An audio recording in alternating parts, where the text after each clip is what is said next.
Entonces, mis estimados estudiantes, habiendo realizado nuestra retroalimentación, nosotros hemos podido revisar que los efectos de las obligaciones se pueden estudiar desde dos puntos de vista: desde el cumplimiento de las mismas y también desde su incumplimiento, ¿no? Esto bajo la influencia del Código Civil italiano, habíamos visto. Y nosotros hemos empezado el estudio del cumplimiento de la obligación, también llamado pago. El pago va a comprender tanto el cumplimiento de las prestaciones de dar, hacer y no hacer, tal cual nosotros hemos visto desde la perspectiva de Alessandri, ¿no? Hemos revisado su naturaleza jurídica, hemos visto cómo al final las teorías resultan insatisfactorias para establecer qué es lo que sería el pago, pero lo importante termina siendo los efectos que genera el pago, los efectos prácticos y los efectos liberatorios del mismo.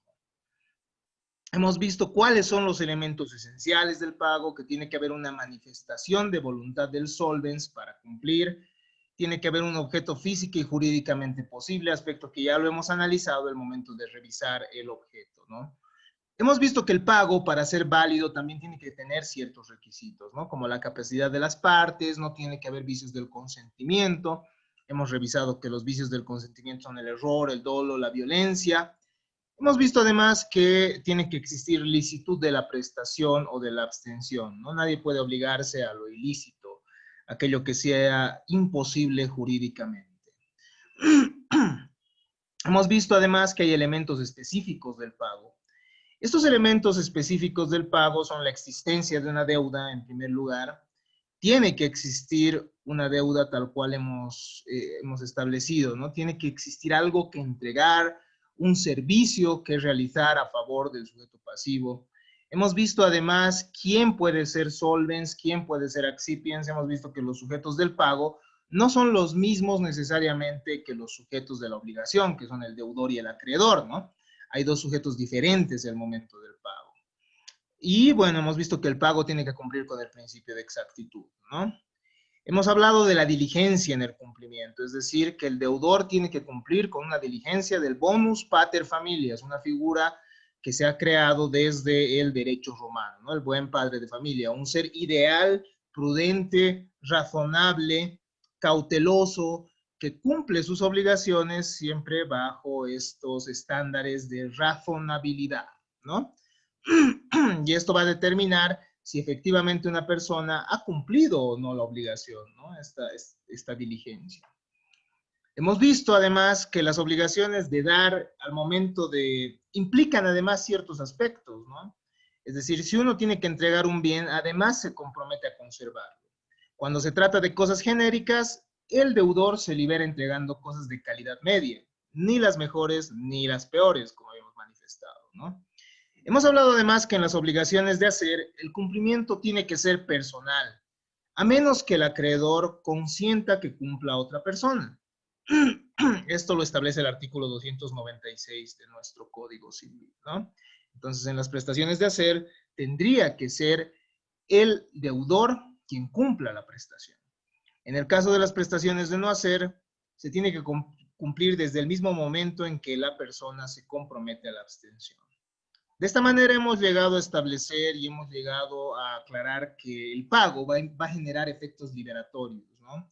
El pago que cumpla con estos principios de identidad e integridad, es decir, aquel que ha cumplido lo que ha prometido que iba a hacer, se libera y ya no tiene más que cumplir, ¿no? La obligación. Entonces, hay ciertos principios que emanan de esto, ciertas reglas establecidas en nuestro Código Civil, en las cuales se establece que el acreedor puede rechazar el cumplimiento parcial, habíamos revisado ello. El deudor tampoco se va a liberar ofreciendo una prestación diferente a menos que el acreedor lo consienta, ¿no? Puede suceder que el acreedor lo consienta, que se cumpla la obligación de diferente manera. Y eso ya lo vamos a ver cuando revisemos otras formas mediante las cuales se puede realizar el pago, ¿no? Vamos a analizar nosotros ya ingresando al hito 3, la figura de la subrogación, la figura de la oferta de pago seguida de consignación, la figura de la dación en pago, ¿no? y vamos a ver que estas tienen peculiaridades. Es decir, lo normal es que una vez que uno se encuentra reatado o ligado a otra persona mediante una obligación, se cumpla esto en la esfera privada, ¿no? Se cumpla y se extinga la obligación. Sin embargo, existen ciertas posibilidades, como que el acreedor, por ejemplo, no quiera recibir la prestación o que un tercero termine cumpliendo la obligación y se subrogue, es decir, se sustituyen los derechos del acreedor y generándose una obligación diferente, ¿no? Mediante la subrogación. O puede suceder también que se dé la dación en pago, que es una figura mediante la cual el deudor puede liberarse ofreciendo una cosa diferente, ¿no?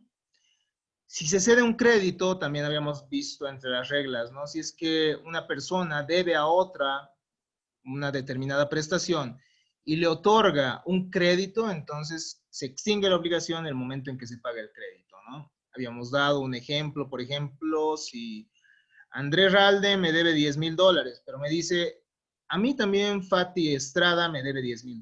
Entonces yo le entrego el crédito para que ella le pague a usted. Entonces, ¿cuándo se extingue la obligación? En el momento en que ella termina de pagar, no el momento en que se otorga el crédito, ¿no? El deudor que no pueda pagar de la forma pactada puede pagar de forma distinta, pero esto va a suceder mediante autorización judicial, conforme a lo previsto por el artículo 309. Entonces, ya hemos revisado, mis estimados estudiantes, los elementos esenciales, los elementos distintivos, digámoslo así, del pago, ¿no? Pero hay ciertos elementos, además, que son accidentales y que pueden variar en el momento en que se cumpla la obligación, ¿no? Y estos elementos van a ser el lugar de la obligación, el tiempo de la obligación, los gastos que puedan generarse de la obligación, el recibo de pago, que también van a generar ciertas reglas específicas, ¿no? ¿Dónde debe cumplirse el pago? Es decir, el pago sí se va a cumplir bajo ciertas coordenadas de tiempo y espacio, ¿no? Lo normal sería que el pago se realice inmediatamente, que se realice instantáneamente, que el cumplimiento se realice eh, de manera inmediata. Pero puede suceder que se hayan pactado diferentes aspectos, ¿no? Que se cumpla el pago en un lugar diferente al lugar en el cual se ha generado la obligación, en un tiempo diferente también. ¿Y a favor de quién va esto, no? Nosotros vamos a revisar eso, a favor de quién corre el plazo, dónde debe cumplirse la obligación. Así nosotros desprendemos ciertas reglas de lo previsto en el artículo 310 de nuestro Código Civil, ¿no? En primer lugar, obviamente el pago tiene que realizarse en el lugar convenido, pero puede ser que las partes no hubiesen convenido un lugar. En caso que la obligación sea de dar, entonces, si es que se tiene que entregar un bien, se cumple en el lugar donde la cosa existía al nacer la obligación, ¿no? Si nosotros nos hemos comprometido con Alejandro a que le tengo que entregar un automóvil, entonces se tiene que entregar el automóvil en el lugar donde la cosa existía cuando nosotros nos hemos comprometido a que yo le tengo que entregar el automóvil, ¿no? En caso de sumas de dinero, las mismas terminan siendo pagaderas, por lo cual las sumas de dinero tienen que cumplirse en el domicilio del acreedor. El deudor puede cumplir en su domicilio, previo aviso al acreedor, pero solo en caso que el acreedor hubiese cambiado de domicilio, ¿ya? Entonces, cuando hablamos de deudas de dinero, tienen que cumplirse en el domicilio del acreedor. Pero si el acreedor hubiese cambiado de domicilio, entonces se tiene que informar este aspecto al mismo para cumplir en el domicilio del mismo deudor. El resto de los casos, en el resto de los casos, en el resto de prestaciones de dar o en las prestaciones de no hacer, nosotros tenemos que cumplir la obligación en el domicilio del deudor. Entonces, espero que hayan quedado claras estas reglas, ¿no? Respecto al lugar en el cual se tiene que cumplir la obligación, en primer lugar, en el lugar convenido, y en caso de no existir tal lugar convenido, entonces se van a aplicar estas reglas que se han aclarado en este instante, ¿no? Se han explicado. Tiempo de la obligación. La obligación se va a cumplir también beneficiando el término usualmente al deudor, ¿no? Ahora vamos a ver por qué. Cuando no hay un tiempo convenido, el acreedor puede exigir inmediatamente el cumplimiento de la obligación, ¿no? Si es que no hemos acordado cuándo me va a devolver mi dinero Alejandro, supongamos, el dinero que se le ha prestado, entonces el mismo tiene que cumplir la obligación en el mismo momento en el que se le exija, ¿no? Inmediatamente. Pero esto puede modificarse de acuerdo a la naturaleza de la prestación, de acuerdo también a plazos que puedan establecer las partes o en última instancia el juez, ¿no? ¿A qué vamos con esto de la naturaleza de la obligación? Por ejemplo, si yo tengo que entregar una escultura, si yo tengo que entregar una pintura, sería absurdo que se pueda exigir inmediatamente el cumplimiento de la obligación, ¿no? Entonces, la misma prestación permite que se establezca un plazo razonable para que yo pueda entregar y cumplir la prestación. Entonces, cuando no hay tiempo convenido, si se trata de sumas de dinero, si se trata de bienes que pueden entregarse en el instante, se tienen que cumplir instantáneamente, ¿no? Pero de acuerdo a la naturaleza de la obligación, esto puede ir variando. Y son aspectos que tenemos que comprender, ¿no? Es decir, el derecho civil es mucho más flexible que el derecho penal, es decir, no son reglas de carácter rígidas. Cuando nosotros empezamos el análisis del derecho civil, nosotros vemos que existen normas imperativas y normas dispositivas, ¿no? El derecho civil se caracteriza por tener normas dispositivas, es decir, que pueden irse flexibilizando y que las partes pueden ir modificando los términos mediante los cuales se va a cumplir una obligación, mediante los cuales se va a gozar también ciertos aspectos de un derecho real, frutos, etcétera, ¿no? Entonces, a tomar en consideración esto. No es como el derecho penal en el que necesariamente tiene que cumplirse todos los presupuestos de la ley, ¿no? Esto puede ir modificándose. ¿Qué es el término? Francesco Messineo nos va a decir que el término es el momento del tiempo en el que el negocio adquiere o pierde eficacia, ¿no? Una vez que se vence el denominado término, que va a ser algunos distinguen, ¿no? Plazo y término. Manifiestan que el plazo sería el transcurso del tiempo durante el cual podría suscitarse el acto jurídico, y el término sería el último día en el cual se puede cumplir, ¿no? El término, entonces, va a poder generar derechos, así como va a poder extinguirlos, ¿no? El término potestativo, en caso de no establecerse por el deudor o acreedor, puede ser fijado por autoridad judicial. Esta es otra regla establecida por nuestro Código Civil, ¿no? Muchas veces en las obligaciones se va a establecer que el deudor o el acreedor decidan el plazo en el cual tiene que cumplirse la obligación, ¿no? Si es que se establece esto y el deudor o acreedor que estaban facultados a establecer el término, no lo han hecho, entonces se podrá pedir a la autoridad judicial que establezca el mismo. Se presume que el término se haya fijado a favor del deudor, lo que les había manifestado, ¿no? Es decir, que el acreedor tiene que respetar este tiempo, ¿no? En primer lugar, no puede negar que el deudor quiera cumplir antes del término. Eso significa, ¿no?, que el término beneficia al deudor generalmente. Obviamente esto puede modificarse de acuerdo a las circunstancias negociales, es decir, de acuerdo a cómo negocian el deudor y el acreedor. Pero por ley se presume que el término favorece al deudor. El deudor puede cumplir en cualquier momento del término establecido, antes inclusive, ¿no? Y el acreedor no podría negarse al cumplimiento. La única forma en la cual el acreedor puede negarse a recibir la prestación es si el término le favorece a él, ¿no? El acreedor puede decir, no, un momento, yo te doy ese dinero para que tú me lo guardes hasta esta fecha porque yo tengo un interés en que tú me devuelvas ese dinero en esa fecha. Y lo hemos establecido en el documento constitutivo de la obligación. Así que yo no te voy a aceptar que me devuelvas el dinero. Entonces, si el término se fija a favor del acreedor, el acreedor sí podrá negarse a recibir antes, ¿no? Pero si el término se presume que es a favor, que se ha fijado a favor del deudor, ¿no? Entonces el deudor podría cumplir antes. El acreedor tampoco puede exigir el cumplimiento antes del término, a menos que se fije a su favor, ¿no? Si se fija a su favor, si se fija a favor del acreedor, el acreedor puede establecer o solicitar dentro del término establecido, ¿no? El deudor que pague antes de término no puede repetir lo pagado, ¿no? Puede suceder muchas veces que el deudor, por ignorancia del término, pague antes del término que le beneficie. Pero si paga, él no puede repetir, no puede pedir la restitución del dinero, a menos que hubiese existido algún enriquecimiento por el pago previo, ¿ya?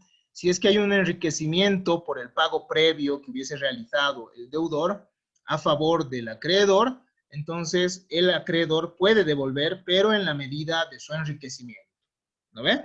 En la medida de su enriquecimiento únicamente. No podrá devolver el resto de la prestación que se ha cumplido.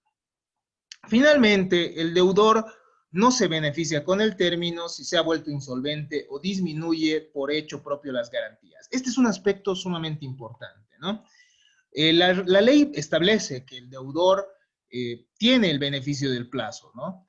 Pero si el deudor se ha vuelto insolvente o si el deudor mismo ha empezado a desprenderse de las garantías, nosotros ya hemos visto desde un principio, ¿no? ¿Cuál es la garantía de los acreedores? La garantía general de los acreedores es el patrimonio de su deudor, ¿no? Es decir, todos sus bienes, todos los bienes habidos y por haber, todas las obligaciones también que uno tiene. ¿Qué pasa si yo empiezo a vender mis casas, por ejemplo, mis autos? Entonces estoy generando un patrimonio que tiene más pasivos que activos, ¿no? Entonces, en caso que yo vaya desprendiéndome de estas garantías, el plazo, yo como deudor, ¿no? Ya no podría acogerme al beneficio del plazo, porque sencillamente me estoy volviendo insolvente y volverme insolvente me quita aquel beneficio, pudiendo el acreedor exigirme el cumplimiento antes del término inclusive, ¿ya? Ese es un aspecto sumamente importante. Muchas veces el deudor dirá, no, pero no ha vencido el plazo. Ojo, pero tú estás vendiendo todo tu patrimonio y me vas a generar un perjuicio. Y la ley establece de manera clara que en caso que tú estés desprendiéndote de tu patrimonio y estés generando por hechos propios tu insolvencia, entonces ya no tienes aquel beneficio, ¿no? Aspecto a tomar en consideración para para el ejercicio de la profesión misma, ¿no? Ahora vamos a referirnos a la teoría de la imputación de los pagos o la aplicación de los pagos, ¿no? Ya hemos entendido entonces cuáles son las reglas del tiempo y del lugar en el que tiene que cumplirse la obligación. Ahora vamos a referirnos a aquella eventualidad o aquella posibilidad de que un mismo deudor y un mismo acreedor tengan diferentes deudas, ¿no? ¿Qué es la aplicación de pagos?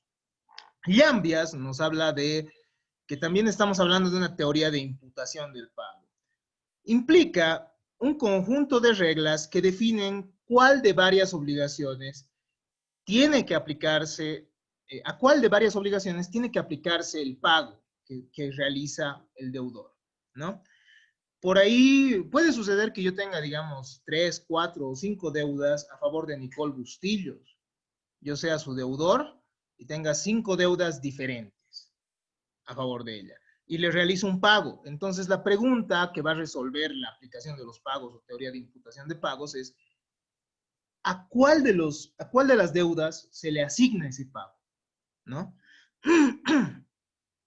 Supone entonces esta aplicación de los pagos que existen varias obligaciones cuyo objeto es de la misma índole. Si nosotros hablamos de objetos de diferente índole, entonces no va a servir, no se puede aplicar esta teoría de la imputación de pagos, ¿no? Porque si yo le debo, digamos, a Nicole la entrega de un televisor y $10,000 y yo traigo el televisor, no va a haber problema, pues, o sea, ese televisor vamos a saber a qué deuda se va a imputar esa entrega de televisor, ¿no ve? No es que lo vamos a imputar a mitades a cada una de las deudas, no. Tiene que vincular a las mismas personas que invisten la calidad de acreedor y deudor. El deudor puede declarar al pagar cuáles quiere satisfacer, ¿no? El momento en que el deudor que tiene varias deudas respecto a su acreedor paga un determinado monto de dinero, puede establecer a cuál de las deudas está, cuál de las deudas está honrando, ¿no? Pero también puede suceder que eso no suceda, por lo cual existen ciertas reglas, ¿no? En su defecto, entonces, por ley, según lo establecido entre los artículos 316 al 318 de nuestro Código Civil, se va a imputar de la siguiente manera los pagos, ¿no? En primer lugar, si es que, por ejemplo, yo le debo dinero a Fátima Estrada, le debo 3 deudas diferentes, cada una de $5,000, y yo le pago, supongamos, $4,000, o ya digamos $5,000, ¿no? En primer lugar, se va a imputar el pago a la deuda que ya se encuentre vencida, ¿no? Aquella que ya tenga un término vencido, un plazo vencido. Pero ¿qué pasa si las 3 se encuentran vencidas? Si hay varias deudas vencidas, se va a realizar, se va a imputar el pago a la que menos esté garantizada, ¿no? Puede suceder que una tenga prenda, otra tenga hipoteca y otra no tenga ninguna garantía, ¿no? Entonces, en una de las deudas, ella sea una acreedora quirografaria, es decir, una acreedora que tiene como garantía la totalidad del patrimonio de su deudor. Entonces, esta obviamente, la deuda que no tiene ni hipoteca ni prenda, va a ser la deuda menos garantizada, ¿no? Porque no va a tener una garantía real específica o una fianza. Puede suceder también que una de las deudas tenga un fiador, ¿no? Es decir, un garante, como le llaman comúnmente. La otra puede tener una hipoteca y la otra sencillamente nada. Entonces se tiene que pagar la menos garantizada. Pero ¿qué pasa si las 3 no están garantizadas, ¿no? Que es un aspecto común. Si están igual de garantizadas, entonces tiene que imputarse el pago a la más onerosa para el deudor, ¿no? Aquella que tenga entonces mayor cuantía para el deudor. Pero en este caso hemos hablado de 3 deudas de $10,000, ¿no? Entonces son 3 deudas igual de onerosas. Si son igual de onerosas, entonces se tendrá que honrar primero la más antigua, ¿no? Pero ¿qué pasa si las 3 son de la misma fecha? En caso de tratarse de deudas iguales, se va a imputar proporcionalmente a todas, ¿no? Entonces, si yo le pago $10,000 de las 3 deudas y las 3 deudas están vencidas, las 3 no tienen ninguna garantía, las 3 tienen la misma cuantía, es decir, son igual de onerosas, y las 3 son igual de antiguas, entonces nosotros tendremos que imputar en partes iguales, ¿no? Es decir, esos $10,000 van a las 3 deudas y finalmente, entonces se va a imputar en partes iguales a cada una, ¿no? ¿Qué pasa si estamos en deudas con intereses, ¿no? Nosotros vamos a analizar cuando veamos las obligaciones pecuniarias esto del interés, ¿no? Es decir, estos frutos civiles que genera el dinero, porque el dinero genera dinero. Y por ley, el máximo de intereses establecido convencionalmente puede ser del 3%, ¿no?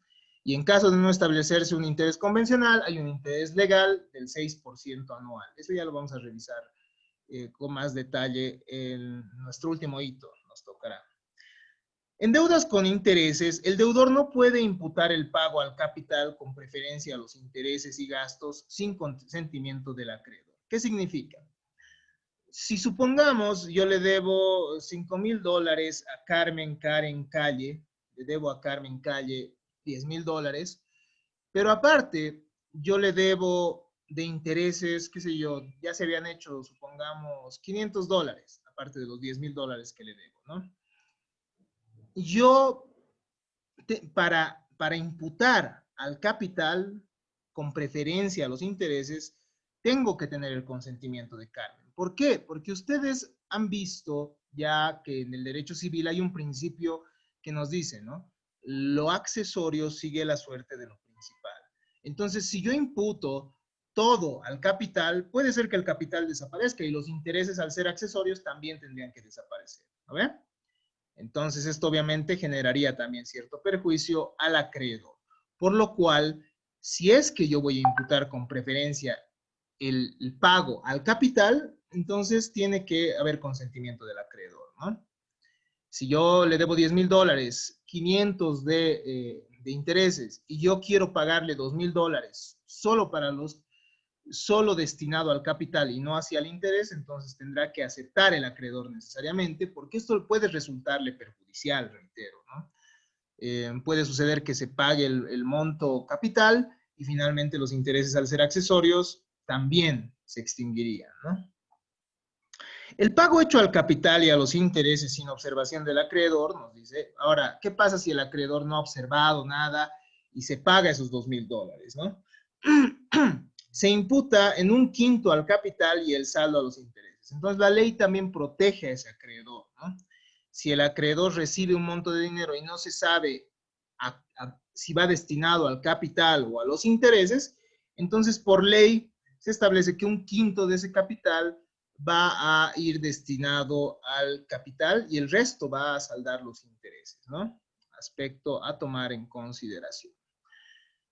¿Qué pasa si el deudor acepta un recibo por el cual el acreedor imputa a una de las deudas? Ha imputado a una de las deudas. El deudor que acepte un recibo por el cual el acreedor ha imputado el pago a una de las deudas no puede reclamar otra imputación a menos que haya existido dolo o sorpresa, ¿no? Si es que yo como deudor le entrego el pago y pongo, ¿no?, específicamente a qué deuda pertenece el pago que estoy realizando, entonces posteriormente el acreedor no puede decir que en realidad correspondía ese pago a otra deuda. A menos, reitero, que exista dolo, ¿no? Es decir, malicia, el momento en que uno hubiese cumplido, el momento en que se hubiese elaborado el documento, a menos que se le esté engañando como tal, ¿no? O se lo haya hecho bajo sorpresa. El recibo termina siendo un documento sumamente importante, ¿no? Entonces, el mismo va a constituir plena prueba del pago que se hubiese realizado por parte del deudor al acreedor, por lo cual sería muy difícil probar el dolo, ¿no? Y esto tendrá que considerarse también en casos concretos. ¿Cuáles son los requisitos para que exista imputación de pagos, entonces? Ya que hemos visto, ¿no? O sea, tiene que haber, en primer lugar, varias obligaciones pendientes susceptibles de pago, ¿no? Sería absurdo que ya exista una obligación pagada y el resto, bueno, y la otra esté pendiente, entonces ya no habría problema, ¿no? Ahí, es decir, si estamos ante dos obligaciones, una ya se ha cumplido y no está pendiente y la otra sí está pendiente, entonces es obvio a cuál se va a imputar el pago, ¿no? Las obligaciones tienen que vincular al mismo deudor con un solo acreedor. Todas estas obligaciones tienen que referirse a un mismo acreedor y a un mismo deudor, ¿no? Si se trata de deudores y acreedores diferentes, entonces, bueno, estamos ante obligaciones diferentes y no habría el problema de la imputación de pago, porque sencillamente los deudores cumplirían u honrarían su obligación, bueno, al deudor que quieran pagarle ya, ¿no? Digo, al acreedor que quieran pagarle ya. En tercer lugar, todas las obligaciones tienen que tener prestaciones de la misma naturaleza, ¿no? Es decir, si es que de otro modo no habría duda sobre la aplicación del pago a una u otra deuda, ¿no? Reiteramos, si yo a Fabián Duarte le tengo que entregar un mueble y aparte le debo $10,000 por otra deuda, el momento en que le entregue el mueble no va a haber pues, no va a haber conflicto sobre a qué deuda se le está yendo la entrega de ese mueble, ¿no? Entonces tiene que tratarse de prestaciones de la misma naturaleza, es decir, sobre bienes fungibles que sean de la misma naturaleza, ¿no? Finalmente, el pago satisfecho tiene que ser suficiente, nos dice, ¿no? Para cubrir todas las, no, tiene que ser insuficiente, perdón, para cubrir todas las deudas, porque si fuera suficiente, entonces no habría problema y se extingue la obligación, ¿no? Por pago y ya. Entonces tiene que haber un pago que sea insuficiente. Si alcanzara, no sería necesario imputar el pago a una u otra deuda, ¿no? Estos son entonces los requisitos para que exista una imputación de pagos, estimados estudiantes. Finalmente, ya para ir terminando este tema de los elementos accidentales de la obligación, nosotros vamos a referirnos a los gastos de la misma, ¿no? Los gastos de la obligación, nos dice nuestro Código Civil, van a correr a cargo del deudor. El deudor tiene que cumplir con los gastos. ¿Pero a qué gastos se refiere? esto no se va a referir a los gastos de contratación, es decir, a quién paga el abogado, etcétera, sino se va a referir a los gastos del pago. ¿Qué es el gasto del pago? Nosotros revisando la doctrina hemos podido llegar a la siguiente definición, ¿no? Los gastos del pago son una expresión que comprende todos los costos, expensas, tanto materiales como jurídicos, que llegue a ocasionar la ejecución de la prestación hasta su momento final, ¿no? Entonces va a implicar los costos de embalaje, el transporte que tenga que pagar el deudor para cumplir la prestación, el almacenamiento, la vigilancia, los impuestos que puedan generar el pago o la entrega del bien, bueno, también llamado pago obvio, como hemos dicho respecto al cumplimiento, los gravámenes que puedan pesar sobre el bien. Ustedes van a ver en materia de contratos que hay ciertas reglas específicas según el tipo de contrato, ¿no? Pero en general, en las obligaciones se aplica esta regla, ¿no? Entonces, si es que yo tengo que entregar un bien, obviamente también como deudor de entregar ese bien, voy a tener que cumplir y pagar todos los gastos, ¿no? Para la conservación del bien, el cuidado del mismo, si es que tengo que dejarlo en un depósito, tengo que cumplir con el pago también de los gravámenes, si es que tuviera algún gravamen el bien, tendré que levantarlo y cubrir los gastos, embalaje, transporte, etcétera, ¿no? Entonces, no olvidar esto, ¿no? Los gastos los tiene que cubrir el deudor. Recibo de pago. Finalmente, entonces, ya concluyendo nuestra temática de los elementos accidentales, vamos a referirnos a la constancia escrita, ¿no? El recibo del pago, estimados estudiantes, es un derecho que tiene el deudor, ¿no? Es un derecho. ¿Pero qué es el recibo del pago? Nos dice Llambias, es la constancia escrita emanada del acreedor de haber recibido el pago y puede otorgarse por instrumento público o por instrumento privado. Implica el reconocimiento de la extinción de la obligación, debiendo ser capaz quien lo otorga, ¿no? De esto entonces desprendemos que esto puede realizarse, el recibo del pago puede realizarse ante autoridad pública o no, ¿no? Un documento público va a ser aquel documento otorgado ante una autoridad pública en ejercicio de sus funciones, ¿no? Ustedes ya conocen esto, han visto la materia de derecho notarial, si mal no estoy. Entonces, lo que va a caracterizar a un documento público es tener asiento, es tener el correspondiente registro ante una autoridad pública, ¿no? En ejercicio de sus funciones, que es el notario de fe pública. El documento privado va a referirse a aquel contenido, aquel continente de declaraciones de voluntad que puede ser físico o puede ser virtual, pero que no va a ser celebrado ante una autoridad pública, sino simplemente ante quienes suscriben, ¿no? Es decir, en un simple recibo tenemos un documento privado, ¿no? Recibí del señor tantos la suma de $10,000, por lo cual ya no me adeuda nada de la deuda de 23 de agosto de 2018, digamos, ¿no? Entonces, mediante el recibo, el acreedor está reconociendo que el deudor ha cumplido con la obligación. Es un derecho del deudor, ya que con el recibo de pago, el deudor va a tener la constancia de que ha cumplido la obligación. En caso de haber pagado toda la deuda, el deudor, además de tener derecho al recibo, tiene derecho a recibir el título de la obligación, en el que conste el pago realizado, ¿no? Entonces, si yo le he pagado totalmente la prestación que le debía, el monto de dinero que le debía a Raquel, entonces Raquel también va a tener que devolverme el título, el contrato, el documento en el cual se haya establecido la obligación, ¿no? Y en el cual obviamente se establezca también que ya he cumplido la totalidad de la misma conforme a estos principios que hemos visto, ¿no? De integridad, identidad y, bueno, de manera más genérica, de exactitud del pago. Si el acreedor tiene más derechos, puede suceder, ¿no? Que en un mismo título se establezcan 2 o 3 deudas, como habíamos visto, ¿no? 2 o 3 deudas, 2 o 3 obligaciones diferentes, que puedan ser conjuntivas, eso ya lo habíamos visto en el momento de revisar la clasificación de las obligaciones. Y si el acreedor tiene más derechos, el deudor entonces puede pedir un recibo respecto a la parte que ha cumplido y que se anote en el título que ya se ha cumplido una de las prestaciones, ¿no? Mientras subsista la otra. Además, tenemos ciertas presunciones importantes, por lo cual quiero preguntarles a ustedes qué comprenden por presunción. Reanudando ya nuestra clase, tenemos dos presunciones juris tantum, ¿ya?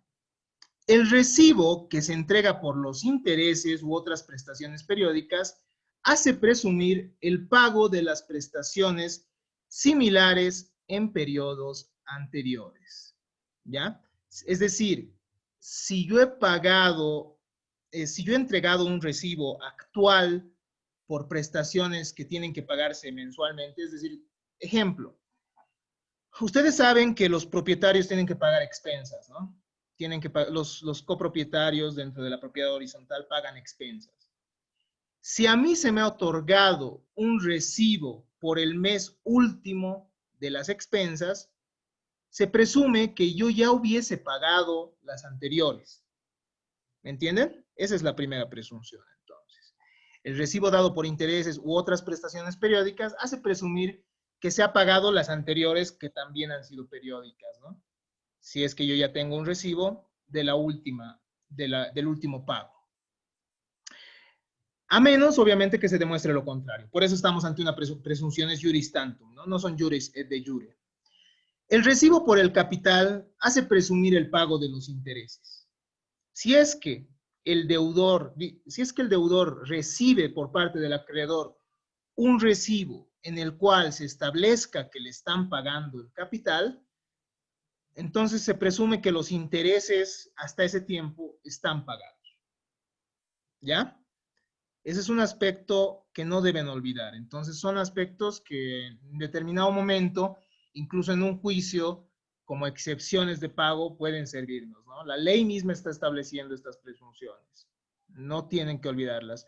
Si es que, por ejemplo, el acreedor, el deudor, perdón, presenta un recibo de un último pago, por ejemplo, de alquileres, y luego viene el acreedor y dice, no, pero me debe de antes, entonces el acreedor tiene que probar que le debe de antes, porque la ley está presumiendo que en realidad sí se hubiese pagado todos esos pagos anteriores, ¿no? ¿Se entiende eso? A ver, vamos preguntando. Ya por terminar, en caso de pérdida del título, si es que el deudor ha pagado todo, puede exigirle al acreedor un documento en el cual se establezca que se ha perdido el documento y que también se ha extinguido la deuda, ¿no? Finalmente, el pago, estimados estudiantes, va a liberar todas las garantías y todas las limitaciones sobre las garantías, ¿no? Ustedes ya han visto en la asignatura de derechos reales que existen ciertos derechos reales que van a garantizar deudas. Me refiero a la prenda, a la anticresis y también a la hipoteca, ¿no? Es decir, estos van a ser limitaciones al poder de disposición que tenga el acreedor, ¿no? Porque, ¿qué significa? Si yo tengo una hipoteca, significa que he inscrito el bien inmueble. ¿Para qué? En caso que yo le incumpla a mi acreedor lo saque a subasta pública, remate el bien y con el precio del bien se cobre. Se cobre el mismo y bueno, termine satisfaciendo esa obligación que se le debía, ¿no? Pero, como habíamos manifestado y como han debido ver en la materia de derechos reales, todos estos derechos reales de garantía y las garantías de las deudas en general, que pueden ser personales, son accesorias, ¿no? Y lo accesorio sigue la suerte de lo principal. ¿Qué significa? Que si la deuda principal se extingue, también se van a extinguir todas las garantías, ¿no? Es decir, se va a extinguir, si yo pago el dinero de la antícresis, porque la antícresis es una deuda, ¿no? La antícresis es una deuda. Si yo pago el dinero, entonces la anticresis, que es la garantía accesoria, se va a extinguir también. De igual manera en la prenda, ¿no? Ustedes comprenden más fácil con la prenda, por ejemplo. Si yo dejo mi celular para comprar, qué sé yo, productos alimenticios y después pago el monto de dinero, se extingue obviamente la obligación y lo accesorio, que es la garantía, entregar ese bien mueble como prenda, también se va a extinguir y entonces se tiene que restituir, ¿no? El pago libera entonces todas las garantías, va a liberar también, va a liberar de estas garantías accesorias, ¿no? Que pueden ser reales, en el caso de la anticresis, de la prenda y de la hipoteca, o que pueden ser personales, ¿no? En el caso del fiador o garante, ¿no? Que nosotros ya hemos analizado también a grandes rasgos, ¿no? Muchas veces una persona puede garantizar que otra va a cumplir la obligación, ¿no? Por ejemplo, Alejandro Lara puede decir, doctor, yo voy a garantizar que Fátima le va a cumplir la obligación. ¿Qué significa eso? Que si Fátima no tiene dinero cuando yo le cobre, entonces puedo recaer sobre los bienes de Alejandro. Eso significa, ¿no? Eso es el fiador o el garante. Y bueno, si es que ella me cumple, significa que la garantía que había dado Alejandro también se extingue porque es accesoria. De esta manera hemos terminado entonces el tema del pago. Ya, yo quería ya ingresar a este tema de la oferta de pago seguida de consignación, pero creo que estamos dentro de tiempo. En realidad, con este tema terminamos el hito